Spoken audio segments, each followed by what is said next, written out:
Hello friends, welcome back to my YouTube channel. ಇನ್ನೂ ಯಾರು ನನ್ನ ಚಾನಲ್ ಸಬ್ಸ್ಕ್ರೈಬ್ ಮಾಡಿ ಅಂತ ಹೇಳ್ತಿದ್ರು, ಪ್ಲೀಸ್ ಸಬ್ಸ್ಕ್ರೈಬ್ ಮಾಡಿ. ವಿಡಿಯೋ ಹೇಗೆ ಅನಿಸುತ್ತೆ ಕಮೆಂಟ್ ಮಾಡಿ, ಇಷ್ಟ ಆದರೆ ಲೈಕ್ ಮಾಡಿ. ಸೊ ಇವತ್ತು ಮಳೆ ಬಂದರೆ ಸಾಕು ನಮ್ಮ ಮನೆ ಸುತ್ತಮುತ್ತನೇ ಸ್ವಲ್ಪ ಸೊಪ್ಪುಗಳು ಬೆಳ್ಕೊತದೆ. ಅದು ನ್ಯಾಚುರಲ್ಲಾಗಿ ಬೆಳೀತವೆ. ಸೊ ಅದಕ್ಕೆ ನಾವೇನು ಸೊಪ್ಪು ಬೀಜ ಹಾಕಿ ಬೆಳೆಸ್ಬೇಕು ಅನ್ನೋದೇನಿಲ್ಲ. ಸೊ ಇದು ನೋಡ್ಬೋದು ನೀವು, ಬೇಳೆ ಸೊಪ್ಪು. ಇದು ಕೆಂಪುದು ಫ್ರೆಂಡ್ಸ್, ಇದು ನೋಡಿ ಕೆಂಪು ಹೋಗ್ಬಿಟ್ಟಿದೆ. ಕೆಂಪುದು, ಇದು ಬಿಳೆದು, ಎರಡೂ ಒಂದೇ. ಬಟ್ ಇದರಲ್ಲಿ ಬಿಳೆ ಹೂವು, ಬಿಳೆ ಸೊಪ್ಪು ಅಂತಾರೆ ಇದನ್ನು. ಕೆಂಪು ಬೇಳೆ, ಇದು ಬೇಳೆ ಸೊಪ್ಪು. ಸೊ ಇದು ಮಳೆ ಬಂದರೆ ಸಾಕು ಸುತ್ತಮುತ್ತ ಬೆಳೆಯುತ್ತೆ, ಮನೆ ಸುತ್ತಮುತ್ತನೇ. ಹಳ್ಳಿಗಳ ಕಡೆ ಬೆಳೆಯುತ್ತೆ, ಸಿಟಿ ಕಡೆ ಬೆಳೆಯೋದಿಲ್ಲೋ ಗೊತ್ತಿಲ್ಲ. ಮತ್ತು ಇದನ್ನು ರಬ್ಬರ್ ಸೊಪ್ಪು ಅಂತಾರೆ, ಅಂದರೆ ದೊಡ್ಡ ಒಣಗೊನೆ ಸೊಪ್ಪು. ಇದು ದೊಡ್ಡ ಒಣಗೊನೆ ಸೊಪ್ಪು. ಇದರಲ್ಲಿ ಎಷ್ಟು ಥರ ಸೊಪ್ಪಿದೆ ನಿಮಗೆ ನಾನೀಗ ತೋರಿಸ್ತೀನಿ. ಇದು 2ನೇ ಥರ, 3ನೇ ಥರ ಸೊಪ್ಪು. ಇದು ಬಂದು ಗೋಣಿ ಸೊಪ್ಪು ಅಂತಾರೆ ನಮ್ಮ ಕಡೆ, ಹಳ್ಳಿಗಳ ಕಡೆ ಗೋಣಿ ಸೊಪ್ಪು ಅಂತಾರೆ. ಸ್ವಲ್ಪ ಇದು ಬಂಕ ಟೈಪ್ ಬರುತ್ತೆ ಸಾಂಬಾರು ಮಾಡಿದ್ರೆ, ಅಂದರೆ ಫುಲ್ಲು ಅದೇ ಹಾಕಿ ಮಾಡೋಂಗಿಲ್ಲ. ಈಗ ಬಸಳೆ ಸೊಪ್ಪೆಲ್ಲ ಯಾವ ರೀತಿ ಇರುತ್ತೋ ಆ ರೀತಿ ಇರುತ್ತೆ. ಇದು ಗೋಣಿ ಸೊಪ್ಪು. ಇದ್ದಲ್ಲಿ ನೋಡಿ, ಇದು ಭೃಂಗರಾಜ ಸೊಪ್ಪು. ಏನಪ್ಪ ಇದು ಭೃಂಗರಾಜ ಸೊಪ್ಪು ಹಾಕ್ತಾರೆ ಅಂದ್ಕೊಬೇಡಿ. ಇದು ಹಳ್ಳಿಗಳ ಸೈಡು ವಾತ ಸೊಪ್ಪು ಅಂತಾರೆ. ವಾತ ಸೊಪ್ಪು ಅಂದರೆ ಮೈಕೈ ನೋವು, ಮೈಕೈ ಊತ ಇದ್ದರೆ ಅದೆಲ್ಲ ನಿವಾರಣೆ ಆಗುತ್ತೆ ಫ್ರೆಂಡ್ಸ್. ಅದಕ್ಕೋಸ್ಕರನೇ ಇಲ್ಲೆಲ್ಲ ತುಂಬ ಜನ ಸೊಪ್ಪು ಮಾರೋರ ಹತ್ರನೇ ಇದನ್ನು, ಸೊಪ್ಪು ಅದರಲ್ಲಿ ಬೆಳೆದಿರ್ತಾರೆ, ಇದನ್ನೇ ಜಾಸ್ತಿ ತೊಗೊಂಡೋಗ್ತಾರೆ, ವಾತ ಸೊಪ್ಪು ಅಂತ. ಇದನ್ನು ಭೃಂಗರಾಜ ಸೊಪ್ಪು ಅಂತಾರೆ. ಇದು ಬಂದು ದಗಲರ್ವೆ ಸೊಪ್ಪು, ಅಂದರೆ ಮುಳ್ಳುದಂಟು. ಇಲ್ಲಿ ನೋಡ್ಬೋದು, ಮುಳ್ಳು ಕಾಣ್ತಾ ಇದೆ ಅಂತಿದೆಯಾ, ಸಣ್ಣ ಸಣ್ಣ ಮುಳ್ಳಿದೆ ನೋಡಿ. ಇದು ಸಣ್ಣ ಸಣ್ಣ ಮುಳ್ಳಿದೆ. ದೊಡ್ಡದಾದ ಮೇಲೆ ತುಂಬಾ ಜೋರಾಗಿ ಚುಚ್ಚುತ್ತದು. ಸಣ್ಣದಲ್ಲಿ ನಾವು ಎಳೆ ಸೊಪ್ಪಿರೋವಾಗೆ ತಿಂದರೆ, ಎಳೆ ಸೊಪ್ಪಿರೋವಾಗೆ ತಿಂದರೆ ಚೆನ್ನಾಗಿರುತ್ತೆ ಫ್ರೆಂಡ್ಸ್. ನೋಡಿ ಮುಳ್ಳು, ನೋಡಿ ಮುಳ್ಳುದಂಟು ಅಂತಾರೆ ಇದನ್ನು. ಈ ಮುಳ್ಳನ್ನ ಎಳೆದಲ್ಲಿದ್ದವಾಗ ಹಿಂಗೆ ಕಿತ್ತಿ ನಾವು ಸಾರು ಮಾಡಿದ್ರೆ ತುಂಬಾ ಚೆನ್ನಾಗಿರುತ್ತೆ, ಆರೋಗ್ಯಕ್ಕೂ ಒಳ್ಳೆಯದು, ತುಂಬಾ ಒಳ್ಳೆಯದು ಫ್ರೆಂಡ್ಸ್ ಇದು.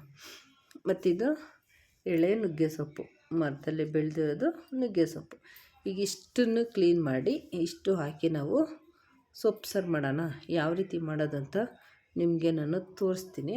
ಫಸ್ಟ್ ಇದನ್ನು ಈ ರೀತಿ ಕ್ಲೀನಾಗಿ ನಾವು ಬಿಡಿಸ್ಕೊಬಿಡ್ಬೇಕು. ಎಳೆ ಸೊಪ್ಪು ಮಾತ್ರ ಕಿತ್ಕೊಳ್ಳಿ. ಎಳೆದಂದರೆ ದಂಟು ಸಮೇತ ಹಾಕ್ಬೋದು, ಇಲ್ಲಾಂದರೆ ನೋಡಿ ಈ ರೀತಿ ಬರೀ ಎಳೆ ಸೊಪ್ಪು ಮಾತ್ರ ನಾವು ಇದನ್ನು ಕಿತ್ಕೊಳ್ಳೋಣ. ಈ ರೀತಿ ಕಿತ್ಕೊಂಡು ಎಲ್ಲ ಕ್ಲೀನ್ ಮಾಡಿ ಸ್ವಲ್ಪ ಹೊತ್ತು ನೀರಲ್ಲಿ ನೆನೆ ಹಾಕಬೇಕು. ಯಾಕೆಂದರೆ ಮಳೆ ಬಿದ್ದಿರುತ್ತಲ್ಲ, ತುಂಬಾ ಮಣ್ಣು ಕಸ ಇರುತ್ತೆ. ಅದಕ್ಕೋಸ್ಕರ ಈ ಹೂವು ಸೆಂಟ್ರಾಗೆಲ್ಲ ಮಣ್ಣು ಸೇರಿರುತ್ತೆ. ಅದನ್ನು ನಾವು ಕ್ಲೀನಾಗಿ ತೊಳ್ಕೊಬೇಕು.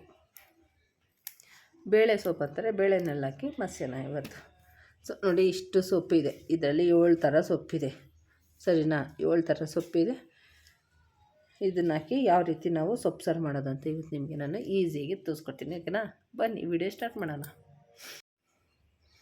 ನೋಡಿ, ಸೊಪ್ಪೆಲ್ಲ ಬಿಡಿಸಿ ಕ್ಲೀನಾಗಿ ತೊಳೆದಿಟ್ಟೈತೆ, ಎಲ್ಲ ಥರದ್ದು ಬೆರಕೆ ಸೊಪ್ಪು, ಓಕೆನಾ? ಇದನ್ನ ಇವಾಗ ಯಾವ ರೀತಿ ಫಸ್ಟು ನಿಮ್ಗೆ ಸೊಪ್ಪು ಹಾಕಿದ್ದೀನಿ ಸಾರು, ಅದು ನೋಡದೇ ಇರೋರು. ಸೊ ಇದನ್ನು, ಅದು ಬೇರೆ ಸೊಪ್ಪು, ಇದು ಎಲ್ಲ ಬೆರಕೆ ಸೊಪ್ಪು. ಯಾವ ರೀತಿ ಇದು ನಮ್ಮ ಮನೆ ಸುತ್ತಮುತ್ತ ಬಗ್ಲಲ್ಲಿ ಬೆಳೀತಾ ಇರುತ್ತೆ. ಸೊ ಇದನ್ನು ಯಾವ ರೀತಿ ನಾವು ಮಾಡೋದಂತ ನೋಡೋಣ. ಫಸ್ಟು ನಾನು ಕುಕ್ಕರ್ ತೊಗೊಂಡಿದ್ದೀನಿ. ನೀವು ತಪ್ಪಲೆಯಲ್ಲಿ ಬೇಯಿಸೋದಾದ್ರೂ ಬೇಯಿಸ್ಬೋದು ಫ್ರೆಂಡ್ಸ್. ನಾನು ಕುಕ್ಕರಲ್ಲಿ ಮಾಡಿ ತೋರಿಸ್ತೀನಿ ನೋಡಿ. ಫಸ್ಟು ಕುಕ್ಕರ್ಗೆ ನಾನಿಲ್ಲಿ 1 ಕಪ್ ತೊಗರಿಬೇಳೆ ಹಾಕ್ತೀನಿ. ಸೊ ನೋಡಿ, ಬೇಳೆ ಹಾಕಿದ್ಮೇಲೆ ಇಲ್ಲಿ ಅರ್ಧ ಸೊಪ್ಪನ್ನ ಇದ್ರೊಳಗಡೆ ಇಕ್ಬೇಕು. ಅರ್ಧ ಸೊಪ್ಪು ಮಾತ್ರ. ಅರ್ಧ ಸೊಪ್ಪು ಇಟ್ಟಾದ್ಮೇಲೆ ನೋಡಿ, ಈಗಿಲ್ಲಿ ನಾನು ಸಾಂಬಾರು ಈರುಳ್ಳಿ ತೊಗೊಂಡಿದ್ದೀನಿ. ಇದು ಹಾಕಿದ್ರೆ ಚೆನ್ನಾಗಿ ರುಚಿ ಇರುತ್ತೆ. ಸ್ವಲ್ಪ ಬೆಳ್ಳುಳ್ಳಿ, ಖಾರಕ್ಕೆ ನಮ್ಗೆ ಎಷ್ಟು ಬೇಕೋ ಅಷ್ಟು ಹಸಿಮೆಣ್ಸಿನ್ಕಾಯಿ. ನಾನಿಲ್ಲಿ 3 ಟೊಮೊಟೊ ಕಟ್ ಮಾಡಿಟ್ಟಿದ್ದೀನಿ. 3ನೆಲ್ಲ ಸೊಪ್ಪಲ್ಲಿ ಈ ರೀತಿ ಇಟ್ಕೊಳ್ಳೋಣ. ಎಲ್ಲನೂ ಇದ್ರೊಳಗೆ ಹಾಕಬೇಕು.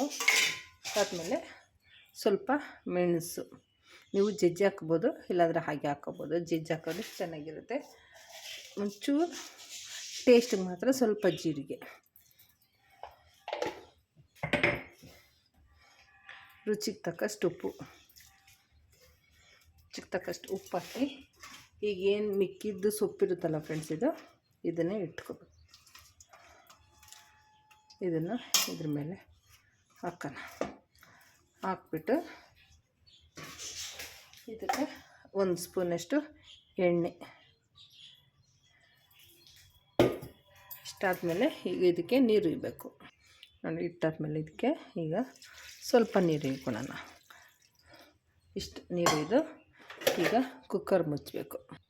ಈಗ ಕುಕ್ಕರ್ ಮುಚ್ಚಿ ಒಂದು 2 ವಿಸಿಲ್ ಕೊಟ್ಟು ಸ್ಟವ್ ಅಂಟಿಸೋಣ. 2 ವಿಸಿಲ್ ಇಲ್ಲ 3 ವಿಸಿಲ್ ಬೇಯಬೇಕು. 3 ವಿಸಿಲ್ ಬೆಂದಾದಮೇಲೆ ಸೊಪ್ಪನ್ನ ನಾವು ಮಸಿಯೋಣ.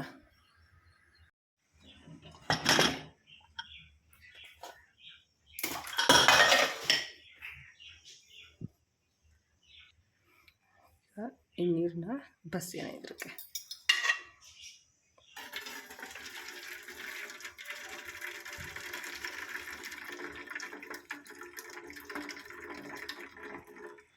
ಈಗ ಇದನ್ನು ಮತ್ತಲ್ಲಿ ಮಸಿಯೋಣ.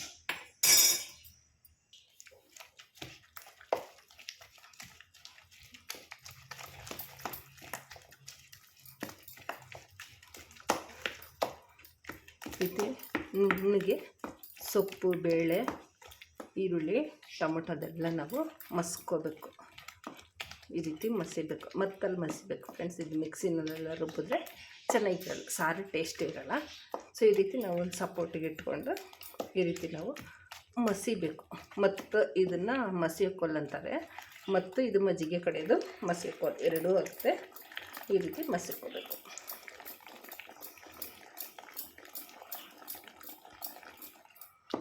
ನೋಡಿ, ಈ ರೀತಿ ಮಸಿದ್ರೆ ಮೆಣಸು ಎಲ್ಲ ಬೆದ್ದಿರುತ್ತೆ. ಅದನ್ನು ನಾವು ಈ ರೀತಿ ಕ್ಲೀನಾಗಿ ಮ್ಯಾಶ್ ಮಾಡ್ಕೋಬೇಕು ಕ್ಲೀನಾಗಿ. ನೋಡಿ, ಮೆಣಸು ಒಂದೊಂದು ಬಾಯಿಗೆ ಸಿಕ್ಕಿದ್ರೂ ಚೆನ್ನಾಗಿರುತ್ತೆ. ಇದಕ್ಕೆ ನೀವು ಬೇಕಂದರೆ ಹುಣಸೆಹಣ್ಣು ಆ್ಯಡ್ ಮಾಡ್ಕೋಬೋದು, ಬೇಡ ಅಂದರೆ ಇಷ್ಟೇ ಹೀಗೆ ಬಿಟ್ಕೋಬೋದು ಫ್ರೆಂಡ್ಸ್. ಇದು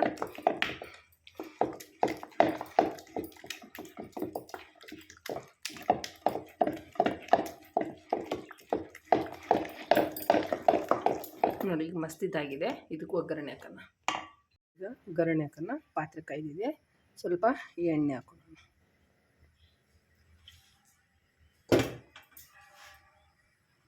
ಸಾಸಿವೆ, ಕರಿಬೇವು, ಸಣ್ಣದಾಗಿ ಜಜ್ಜಿದ ಈರುಳ್ಳಿ. ಇದು ಸಾಂಬಾರು ಈರುಳ್ಳಿ. ಸಾಂಬಾರು ನಿಮಗೆ ಖಾರ ಇಲ್ಲ ಅನಿಸಿದ್ರೆ ಈ ಥರ ಹಣ್ಣು ಮೆಣಸಿನ್ಕಾಯಿನ ಈ ರೀತಿ ಜಲ್ದಿ ನಾವು ಹಾಕ್ಕೋಬೋದು. ಇಲ್ಲಾಂದರೆ ಒಣಗಿದ ಮೆಣಸಿನ್ಕಾಯಿ ಕೂಡ ಹಾಕ್ಕೋಬೋದು.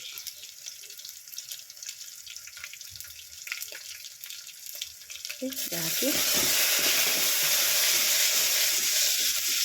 ಸ್ವಲ್ಪ ಎಣ್ಣೆಯಲ್ಲಿ ಖಾರ ಬಿಟ್ಕೊಂಡ್ಮೇಲೆ ನಾವು ಏನು ಮಸ್ತಿರ್ತೀವಲ್ಲ ಫ್ರೆಂಡ್ಸ್, ಇದು ಇದೆಲ್ಲ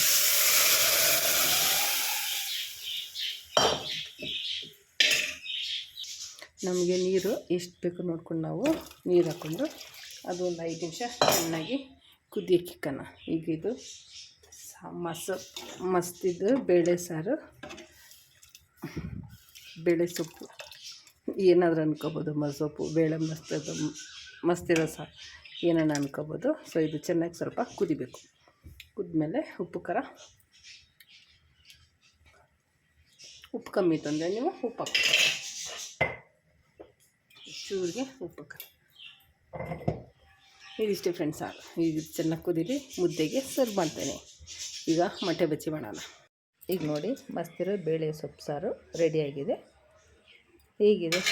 ಇದ್ರ ಜೊತೆಗೆ ಮೊಟ್ಟೆ ಬಜ್ಜಿ ಮತ್ತು ಸೊಪ್ಪು ಸಾರು ಮುದ್ದೆ. ಹೇಗನ್ನಿಸ್ತು? ವಿಡಿಯೋ ಇಷ್ಟ ಆದರೆ ದಯವಿಟ್ಟು ಲೈಕ್ ಮಾಡಿ, ಹಾಗೆ ನನ್ನ ಚಾನಲ್ನ ಸಪೋರ್ಟ್ ಮಾಡಿ. Thanks for watching. Take care. Bye.